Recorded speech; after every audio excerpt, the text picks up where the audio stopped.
दोस्तों, स्वागत है आपका एक नए क्लास में। आज हम लोग पढ़ने वाले हैं डी एलम्बर्ट प्रिंसिपल क्या होता है और उसकी सहायता से लैग्रेंज इक्वेशन को प्रूव करेंगे। मोस्ट वांटेड है मेरे भाई, सारे लॉन्ग क्वेश्चन हम लोग पहले कवर कर रहे हैं, बेहतरीन से बेहतरीन और सरल रखने की कोशिश है मेरे भाई। देखो, सबसे पहले ये समझ लो डी एलम्बर्ट प्रिंसिपल जो है वो होता क्या है। वर्चुअल वर्क जो है वो जीरो होता है। सर जी ये वर्चुअल वर्क क्या है? भैया जो वर्चुअल डिस्प्लेसमेंट से आएगा। सर जी वर्चुअल डिस्प्लेसमेंट क्या है? जो दिख नहीं रहा है मेरे भाई। हमने किसी वस्तु पे आगाह के बल लगाया और उसका जो डिस्प्लेसमेंट है वो जीरो है। हम ये मान के चल रहे हैं कि थोड़ी बहुत अगर डिस्प्लेसमेंट हुआ भी होगा हम उसे मेजर नहीं कर सकते, उसे हम कैलकुलेट नहीं कर सकते हैं, इतना कम है। तो वर्चुअल मेरे भाई, वर्चुअल मतलब जो सोच रहे हैं हम लोग, जो फिजिकली नहीं हो रहा, रियलिटी में नहीं हो रहा, ठीक है, तो उसे वर्चुअल डिस्प्लेसमेंट कहते हैं। और उसके कारण जो वर्क होता है उसे हम लोग वर्चुअल वर्क कह देते हैं। तो वर्चुअल वर्क जो है मेरे भाई वो जीरो होता है। ठीक, तो अब हमने कैसे लिखा मेरे भाई? न्यूटन का सेकंड लॉ। तो डी एलम्बर्ट प्रिंसिपल क्या है बताओ? वर्चुअल वर्क जीरो होता है, हो गया। यानी अगर किसी ने आपने चलते फिरते भी पूछ लिया कि भैया डी एलम्बर्ट प्रिंसिपल क्या है? वर्चुअल वर्क जीरो होता है, यानी कुल मिला के रटना नहीं है, ऐसे पढ़ो कि 2-3 दिन बाद पेपर, तो याद रखना है मेरे भाई। ठीक है, तो वर्चुअल वर्क होता है जीरो। न्यूटन का दूसरा नियम क्या होता है? F बराबर dp upon dt। ith term के लिए हम ले रहे हैं मेरे भाई, तो Fi बराबर dpi अपॉन dt। ठीक, अब जब भी कभी मेरे भाई डिफरेंशिएशन की फॉर्म में लिखा हुआ तो हम लोग क्या करते हैं? d अपॉन dt को ऐसे डॉट लगा के लिख देते हैं। सभी को पता होना चाहिए, फाइनल ईयर में आप तो कोई दिक्कत होगी नहीं। तो हमने dp अपॉन dt को ऐसे p डॉट करके लिख दिया मेरे भाई। ठीक है, इस pi डॉट को हम लोग इधर ले आए तो Fi माइनस का pi डॉट बराबर जीरो हो गया। डॉट का मतलब तो समझते हो ना, डिफरेंशिएशन एक बार इसका हुआ है। ठीक, अब क्या करा, अगर हम सारे की बात करें, सिस्टम में जितने पार्टिकल सबको मिला के बात करें टोटल, तो हमने यहाँ पे सिग्मा लगा दिया। सभी को पता होना चाहिए सिग्मा को क्या कहते हैं? सिग्मा का मतलब होता है समेशन, यानी सभी का जोड़। तो जब सबका ith टर्म का जोड़ ले रहा है तो सिग्मा आई बराबर Fi माइनस का pi डॉट बराबर क्या हो गया? जीरो। इफ डेल्टा आर, अभी हमने क्या कहा? जो डिस्प्लेसमेंट होगा जिसे हम मेजर नहीं कर सकते उसे हम कहते हैं वर्चुअल डिस्प्लेसमेंट। तो अगर डेल्टा आर आई वर्चुअल डिस्प्लेसमेंट है तो ये क्या है? ये बल है मेरे भाई। तो बल गुणे विस्थापन, तो हमने इसे ऐसे लिखा रख दिया, गुणा कर दी डेल आर आई से बराबर में जीरो। और हमने लिख भी दिया जहां पे एफ आई क्या? रियल अप्लाइड फोर्स है। इससे पहले हमने पढ़ रखा है कांस्टेंट फोर्सेस मेरे भाई। तो कांस्टेंट फोर्स इस पे अप्लाई नहीं होते हैं, इसके लिए सिर्फ और सिर्फ जो रियल अप्लाइड फोर्स होते हैं उसका ही इस्तेमाल हम लोग करते हैं मेरे भाई। ठीक है, माइनस पी आई क्या है? इंटरनल फोर्स है, सीधी सी बात है। पी मतलब क्या होता है? मोमेंटम। तो मोमेंटम का मतलब क्या? जैसे हम पे अगर बल लग रहा है, तो अगर हम पे बल लग रहा है तो हमारा कुछ मोमेंटम है मेरे भाई, मेरा कुछ द्रव्यमान है, ठीक है, मेरा कुछ वेग है। इन सब के कारण मेरे भाई जो फोर्स अप्लाई हो रहा है इंटरनली, वो internal force minus P I dot है। और डेल आर आई तो बता ही चुके हैं, वर्चुअल डिस्प्लेसमेंट है। यानी सरल भाषा में हमसे कहें तो कितना आसान है मेरे भाई, वर्चुअल वर्क जो है वो जीरो होता है। और हमने इसे सॉल्व करने के लिए न्यूटन का दूसरा लॉ इस्तेमाल कर लिया।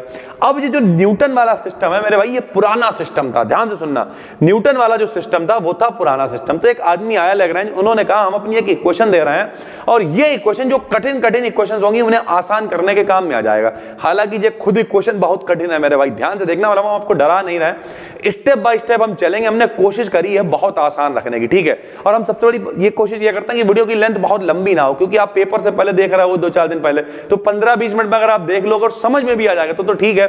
और अगर हम मेरे भाई सन्नाटे में पढ़ाएंगे, 1-1 घंटे की वीडियो बना देंगे, तब आपको दिक्कत होगी। तो ध्यान से समझना, ये क्या इक्वेशन है? ये इक्वेशन है जिसकी सहायता से हम ओल्ड कोऑर्डिनेट्स, ये देखो भैया, जो पुराने वाले न्यूटन के जमाने वाला मामला था, ओल्ड कोऑर्डिनेट्स जो है आर आई को न्यू कोऑर्डिनेट्स में चेंज कर सकते हैं। न्यू कोऑर्डिनेट्स को हम लोग क्यू की फॉर्म में लिखेंगे मेरे भाई। ठीक, तो ये इक्वेशन क्यों दी गई भैया? कि पुराने वाले जो कोऑर्डिनेट हैं उन्हें नए कोऑर्डिनेट की फॉर्म में हम लोग चेंज कर पाए। तो भैया लिख दिया हमने कैसे?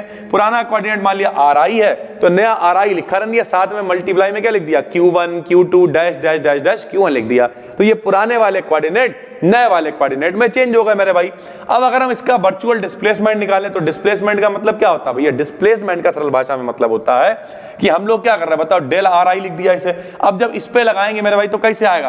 पहले इसके रिस्पेक्ट में डिफरेंशिएशन, ठीक है, साथ में डेल ये, फिर इसके रिस्पेक्ट में फिर डेल क्यू, फिर इस तरीके से चीजें चलती रहेंगी। तो सबसे पहले क्या, उसे करली भी पढ़ते हैं बहुत सारे लोग, ठीक है, तो हम इसे डेल पढ़ लेते हैं, करली पढ़ लो, कुछ भी पढ़ लो, कोई दिक्कत नहीं। तो बताओ क्या आएगा? करली आर आई अपान करली डेल Q1, मतलब करली Q1 यानी पहला वाला, फिर डेल Q1, ये देखो आ गया, प्लस अब इसके साथ में मेरे भाई बताओ del R I upon del Q2 और साथ में आ गया डेल Q2। तो इस तरीके से चीजें चलेंगी। तो ये हमने बना लिया मेरे भाई, बिल्कुल भी कठिन नहीं है। देख लो क्या करा है, बिल्कुल स्टेप बाय स्टेप चलेंगे। सबसे पहले इसका इसके रिस्पेक्ट में, फिर इसका कर दिया, फिर इसका इसके रिस्पेक्ट में, फिर इसका लिख दिया, फिर इसका इसके, इस तरीके से चलता चला जाएगा। ठीक भाई, तो सबसे पहले बताओ इसका इसके रिस्पेक्ट में क्या आएगा? Del R I upon del Q1 into del Q1 Q1 plus उसी को करली पढ़ लो मेरे भाई, करली RI अपन करली Q2 और साथ में आ गया डेल Q2। इस तरीके से चीजें चलती चली गई। ठीक भाई, देखते रहना। अब ये देखो क्या चल रहा है बताओ, ये 1 है, ये 2 है, ये 3 है, ये 4 है। जब 1 2 3 4 बहुत सारे चल रहे होते तो उन सबको 1 2 3 हटा देते, जोड़ यानी सिग्मा का निशान लगा देते हैं।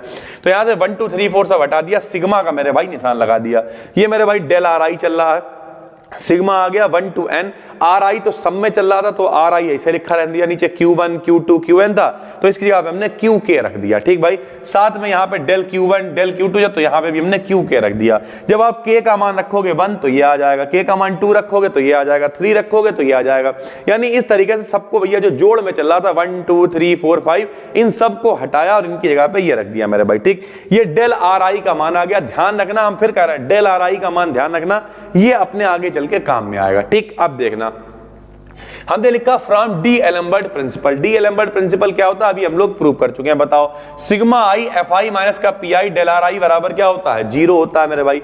अब ये क्या है, इसे हम अलग अलग करके लिख लेंगे। डेल आर आई की इससे भी गुणा करी, डेल आर आई की इससे भी गुणा करी, दोनों से गुणा करी मेरे भाई, तो ये आ गया F I del R I P I del R I, दोनों के संग में सिग्मा लगा दिया। माइनस का है तो इसे उधर भेज दिया हमने। ठीक, तो क्या आ गया भैया, F I del R I बराबर P I del R I. ठीक भैया, ये देखो लेफ्ट हैंड साइड है, ये राइट हैंड साइड, दोनों साइड को एक एक करके लेके चलेंगे, दोनों के अलग अलग मान निकालेंगे, दोनों को पुट कर देंगे और अपनी इक्वेशन प्रूव हो जाएगी सर। ठीक है, स्टेप बाय स्टेप हम चल रहे हैं। जो लोग मेरे भाई यूट्यूब पे देख रहे हो, सारी इंपॉर्टेंट वीडियोस हम यूट्यूब पे भी दे रहे हैं। जो लोग यूट्यूब पे देख रहे हो उन्हें टेलीग्राम पे इसकी पीडीएफ मिल जाएगी सर। ठीक है, और जो लोग कोर्स में देख रहे हो टेंशन ना लो मेरे भाई, हम हमेशा अपनी 100% कोशिश करते हैं कि पेपर आपके अच्छे होने चाहिए भाई, सीधी सी बात है। ठीक, चलो तो यहां पे भैया देखो, सबसे पहले हमने ये वाली साइड उठा ली, F I del R I को हमने उठा लिया। ठीक, अब देखो एफ आई ऐसे ही आ गया, डेल आर आई का मान अभी हमने कहा था याद रखना, डेल आर आई का मान निकाल लो, फिर से दिखा रहे तुम लोग भूल गए होगे। ये देखो डेल आर आई का मान ये है भैया, डेल आर आई बटे डेल क्यू, और इनटू में क्या है डेल क्यू के, ले मेरे भैया तुम भूलने वाली बात नहीं। देखो एफ आई ऐसे रखा और डेल आर आई का मान हमने यहां पर रख दिया, हमने लिख भी दिया है फ्रॉम इक्वेशन 1 ताकि आपको पता रहे। थोड़ा सा इसे मेरे भाई हम लोग रीअरेंज करते रहेंगे। ये देखो सिग्मा के है ऐसे लिख दिया, सिग्मा आई है ऐसे लिख दिया, एफ आई है ये भी ऐसे लिख दिया, del R I upon del K है, डेल क्यू के ऐसे लिख दिया, और डेल क्यू के को हमने बाहर लिख दिया। उसे करली बोलो या डेल बोलो, हमारी आदत पड़ी हुई है डेल बोलने की, वरना इसे बोल लो करली आर आई अपन करली क्यू के। ठीक भाई, अब देखो यहां पे हमने करा क्या, ये ऐसे लिखा रहने दिया, ये ऐसे लिखा दिया, और इसे हमने कैपिटल क्यू के मान लिया। नीचे लिख के भी दिखा देंगे मुझे, देखो जहां क्यू के क्या है, ये पूरा sigma I F I del R I upon del Q K मेरे भाई, इसे हमने क्या मान लिया है, क्यू के मान लिया भैया। ठीक, तो यहां पे हमने क्यू के मान के इक्वेशन नंबर बना दी 3। नीचे लिख दिया this is component of generalized force, मतलब जो बाहर से अप्लाइड फोर्स है, नॉर्मल फोर्स है, उसका भी एक हिस्सा यानी कंपोनेंट है, तभी तो क्यू के बराबर F I del R I upon del Q K मेरा, क्योंकि कांस्टेंट फोर्स में काम करता नहीं भाई, सीधी सी बात है। तो हमने भैया सबसे पहले लेफ्ट हैंड साइड ली, कोई दिक्कत, ये पूरा जैसे लिखा हुआ था वैसे लिख लिया। डेल आर आई का मान हम ऊपर निकाल चुके हैं, यहाँ पे रख दिया, सारे सिग्मा बाहर निकाल लिए, डेल क्यू के को बाहर लिख दिया, ये जो इंतजाम हमने बनाया इसे कैपिटल क्यू के लिख दिया, और इस तरीके से मेरे भाई हमने एक इक्वेशन बना ली जो आगे चल के मेरे काम में आने वाली। ठीक, अब देखो हम क्या करेंगे, हमने लिखा if the system is conservative. Conservative आपको पता होगा मेरे भाई, पाथ पे डिपेंड करता है नहीं करता, जैसे नौटंकीबाजी आपने पढ़ रखी है फर्स्ट सेमेस्टर में, तो आपको पता होना चाहिए भैया एफ जो होता है वो माइनस ग्रेड बी के बराबर होता है। ग्रेड बी मतलब पोटेंशियल के बराबर होता है।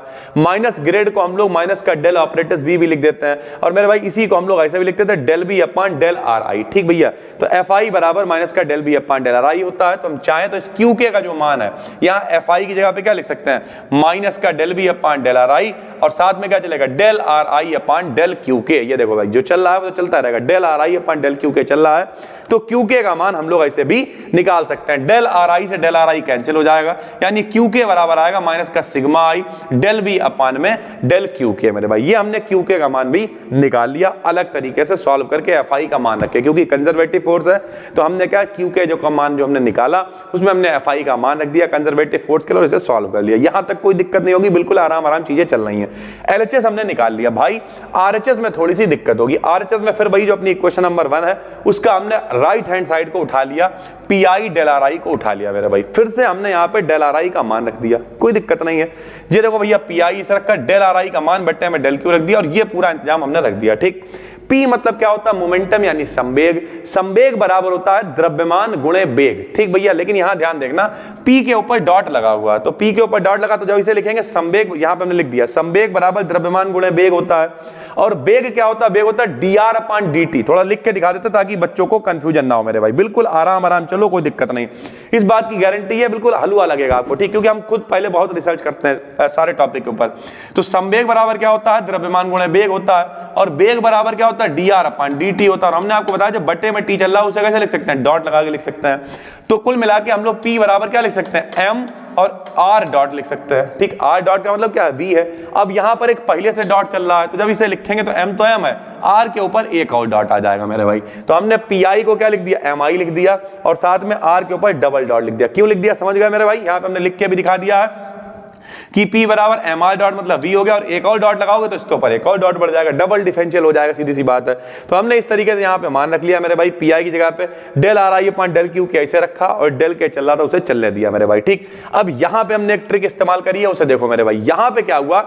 mi RI del RI upon del Q K गायब हो गया, और इसकी जगह पे जब पूरा बाहर तो डेल Q के लिखा ही हुआ, ये मान गायब हो गया, इसकी जगह पे ये मान आ गया। कैसे आ गया भाई? तो जब आप यहां पे फंस रहे हो, किताब में तो जो डायरेक्ट लिखा हुआ है मेरे भाई, आप देखना मॉडल पेपर में तो इतनी गंदी हालत है, समझना मुश्किल है उसे। लेकिन ये मेरे भाई हमने करा क्या? ये हमने इसका डिफरेंशिएशन करा। जब हम लोग इसका डिफरेंशिएशन करेंगे mi RI एक बार डॉट का, तब मेरे भाई ये वाली वैल्यू बनेगी और ये बनेगी। कैसे बनेगी? तो हमने सबसे लास्ट पन्ने पे मेरे भाई लगा दिया, जिसे आप देख सकना। देखिए हमने लिखा हुआ है यूज दीज टर्म्स। देखो भैया, जब कभी भी हम लोग d/dt mi RI का डिफरेंशिएशन करेंगे मेरे भाई, ठीक है, इस पूरे का, तब क्या होगा? ये फर्स्ट फंक्शन है, ये सेकंड फंक्शन। सबको पता है first function differentiation of second function plus second function differentiation of first function, ठीक। तो इस तरीके से हमने मेरे भाई यहाँ पे पूरा डिफरेंशिएशन कर दिया।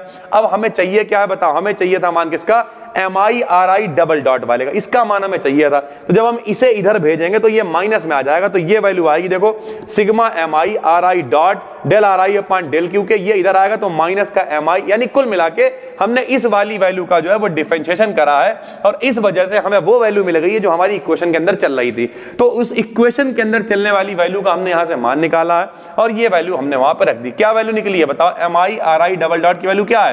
ये देखो mi RI एक बार डॉट डेल RI, इस पीडीएफ में हमने आखिरी में लगा दिया है, डिफरेंशिएशन करके हमने दिखा दिया। तो ये वाला जो पूरा मान है, जो सिंगल इक्वेशन थी, इस पूरे का मान भैया ये वाला मान हमने यहां पे रखा है। तो देखो कैसे रखा है, ये देखो भैया, बिल्कुल भी कठिन नहीं है और डरने की जरूरत नहीं है। तो देखो यही तो चल रहा था मेरे भाई, mi RI double dot del RI upon del Q K, तो हमने इसका डिफरेंशिएशन करा था, तब ये इक्वेशन बनी थी, एक टर्म और बना था। तो इस पूरे की जगह पे हमने ये पूरा टर्म रख दिया। कहां जो डाला है? सबसे आखिरी पन्ना पीडीएफ में लगा दिया, डिफरेंशिएशन करके दिखा दिया। फाइनल ईयर में वो भैया डिफरेंशिएशन तो आता है, first function differentiation of second function plus second function differentiation of first function. अब इतना तो पता होगा भाई, ठीक है। तो डेल Q के आ गया मेरे भाई। अब क्या करा? देखो d/dt लिखा था, लिखा रहने दिया। सबको पता है RI डॉट क्या हो जाएगा? V हो जाएगा भैया, क्योंकि RI का मतलब क्या? d/dt, चाल बराबर दूरी बटे समय भाई, तो ये V हो गया, ठीक। अब यहां पे क्या करा हमने? ये देखो, ये भी समझने वाली बात है, ध्यान से समझना भैया, बड़ा नहीं खुरचन वाला काम है। ऊपर डेल R है, नीचे डेल Q है, तो जब दोनों ऊपर भी भैया डिफरेंशिएशन करो, नीचे भी करो, ऐसे समझ लो। तो जब ऊपर करोगे तो क्या हो जाएगा? चाल बराबर दूरी बटे समय, तो ये V बन गया, और नीचे करोगे तो d/dt आएगा। तो यहाँ पे क्या हो जाएगा? हमने डॉट लगा दिया। डिफरेंशिएशन का मतलब क्या? एक बार डॉट बढ़ा दिया, सीधी सी बात है। माइनस आया, RI डॉट फिर से bi हो गया, d/dt मेरे भाई चल रहा था, d/dt यहां चल रहा था, लेकिन यहां देखो मेरे भाई, dq तो ऐसे नीचे लिखा रह दिया, और d/dt dr के साथ में, तो चाल बराबर दूरी बटे समय, फिर से तो ये कितना हो जाएगा? डेल vi हो जाएगा, साथ में डेल q चलता रहेगा मेरे भाई, ठीक। अब देखो एक और हमने जुगाड़ इस्तेमाल करी है।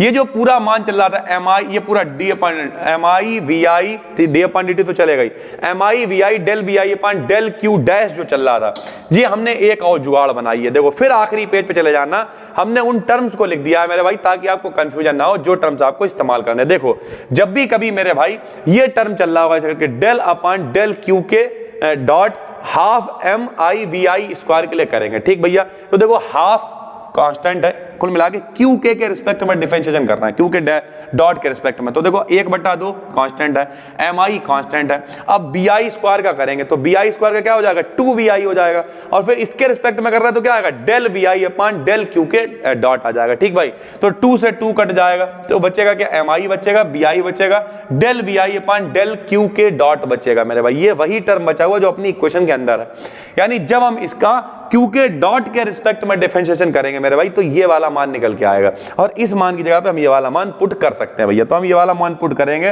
डेल अपॉन डेल क्यू के डॉट 1/2 mi vi का स्क्वायर, यही वाला मान हमने पुट किया। तो अगर आपको कंफ्यूजन लगे तो लास्ट पेज पे पहुंच जाना, आपको टर्म मिल जाएगा कि हमने कौन सा टर्म यूज करा। ये देखो, तो इसकी जगह पे हमने ये आ गया मेरे भाई डेल अपॉन डेल क्यू के dot sigma i half mi vi square, और सेम ऐसा यहां चल रहा है, देखो mi vi vi भाई सही चल रहा ना। बस यहाँ क्यू के डॉट है तो यहाँ डॉट लिख दिया, यहाँ सिर्फ क्यू के है तो यहाँ पे सिर्फ क्यू के लिख दिया, यहाँ पे डॉट नहीं लगाया। तो इन दोनों की जगह पे हमने ये वाला मान पुट कर दिया भैया। ठीक, जब हमने मान पुट कर दिया, अब यहाँ पे खेल देखो भैया, ये क्या है, डी अपॉन डी टी ऐसे चल रहा है, डेल अपॉन डेल क्यू के डॉट ऐसे चल रहा है। ये जो इंतजाम है, ये क्या गतिज ऊर्जा होती है, हाफ एम बी स्क्वायर, तो इसकी जगह पे हमने टी रख दिया, माइनस का जो अपना क्यू यू ऐसे चल रहा है चलने दिया, ये फिर से क्या हो गया टी, टी मतलब total kinetic energy. Sir G T क्यों माना, क्या क्यों नहीं माना, अबे भाई लग रहा है क्वेश्चन है जो उनने करा वो करोगे ना, हम लोग काबिल थोड़ी हैं। तो इसकी जगह पे हमने टी रख दिया, जे मेरे भाई ऐसे लिख दिया, where T is total kinetic energy of the system. तो हमने लेफ्ट हैंड साइड का मान निकाल लिया, राइट हैंड साइड का मान निकाल लिया। अब हमने क्या लिखा, हमने लिखा नाउ वी हैव, दोनों का मान हमें बराबर करना है मेरे भाई, क्वेश्चन हमने बना रखी थी। तो इसका मान हम निकाल चुके हैं, इसका मान निकाल, इसका मान हमने क्या निकाला था, क्यू के, वो क्यू के मान लेते क्यू के डेल क्या बोलते हैं डेल क्यू के, दिखाई भी दे रहा है मेरे भाई, देखो जहां पे हमने क्यू के का मान माना हुआ है वहीं पे आपको दिख जाएगा कि हमने देखो इसका मान कितना निकाला हुआ। ये देखो एफ आई डेल आर का मान कितना निकला हुआ है, देखो क्यू के डेल क्यू के माना हुआ है। ठीक भाई, तो यहाँ पे देखो हम लोग मान रखने वाले, ध्यान से देखते हो चल रहा, कोई टेंशन की बात नहीं है।